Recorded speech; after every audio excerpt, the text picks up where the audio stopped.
A little quick tutorial on the lines and spaces and their names for the treble clef. Treble clef, remember, is called a G clef because this bottom curvy line draws a circle around the second staff line, which represents the musical pitch G. Our musical alphabet involves the first 7 letters, A, B, C, D, E, F, G. So if this is G, then the letter or this that comes after G, which would be A, remember the alphabet starts over after G, that A would be represented by the next space up, just above the line for G. The line is G, this space would be A. And the next line up would be the letter that comes after A in the alphabet. It'd be a B. And the space above that is C, and the line above that, D, and so on. So every line, every space is represented, or represents rather, a letter of the alphabet, a musical pitch. So this note is currently on the second line, which we've memorized is G. What if I move it down here? It's the space just below G. It's going to be a little lower in pitch, and it's going to get the name from the letter that comes before G in the alphabet. That would be an F. If I move it down a little lower, it's the letter that comes before F in the alphabet. That's an E. And I can even go a little lower. D. That's a D. All right? So every line and every space has a letter name. If I go down one more letter, what comes? This is D, remember? Letter that comes before D, I had to put a ledger line on it, but that's C. So I'm going to gradually move this up one line, one space at a time, just to show you how the treble clef works. That's C. Then we have D, E, F, G, A, B, C, D, E, F. If I keep going, after F comes G. After G, we start all over again. A, B, C, and so on, right? So that's how the staff works. Every line, every space gets a letter name. Now, what you need to do as a music fundamentals student is memorize the names of the lines and spaces. And I admit it takes a little time.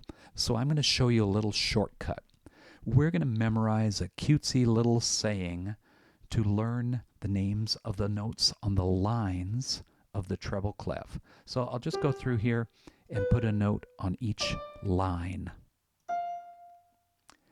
And the saying we're going to memorize, the little cutesy phrase we're going to memorize, will help us remember the names of each of these notes. This note is an E, G, B, D, F. Those are the notes on the lines of the treble clef. So if we remember every E, good boy does fine.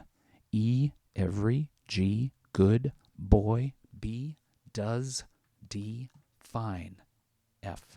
Those are the notes represented by the lines of the treble clef. Every good boy does fine. Let's take a look before we stop at the spaces. The spaces are where we write the letters in between. So the bottom line was an E. The next line was a G. What letter comes between those two notes? E, F. This first space is F. Then G, then A. After A, we have the line for B. After B, the next space will be C. D for does, and then this space would be E. So those spaces represent the notes F, A, C, E. It spells the word face, F, A, C, E. So if you remember, for the lines of treble clef notes, every good boy does fine, and the spaces, F-A-C-E, it can help you determine the names of notes rather quickly. I'll show you how it works. I'm going to write just some random notes here.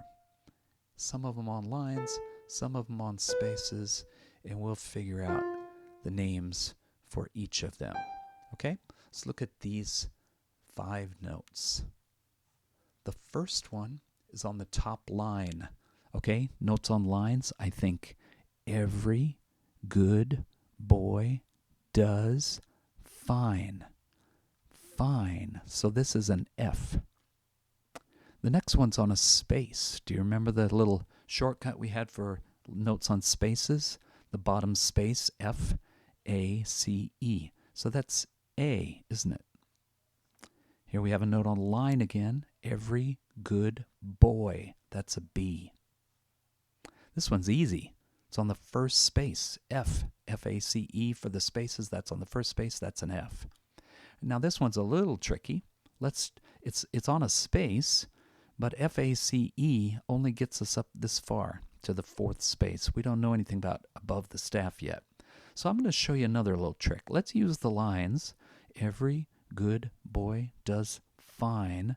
That would take us to a note on this top line. But that note's just above it, isn't it? It's the space right above that line. The line would be F. So this note, therefore, is the letter that comes just after F in the alphabet, because it's on the space just above the F line. That would be a G. So that's how we use those 2 shortcut phrases to help us name notes on the treble clef staff. The lines, we think every good boy does fine. The spaces, F-A-C-E.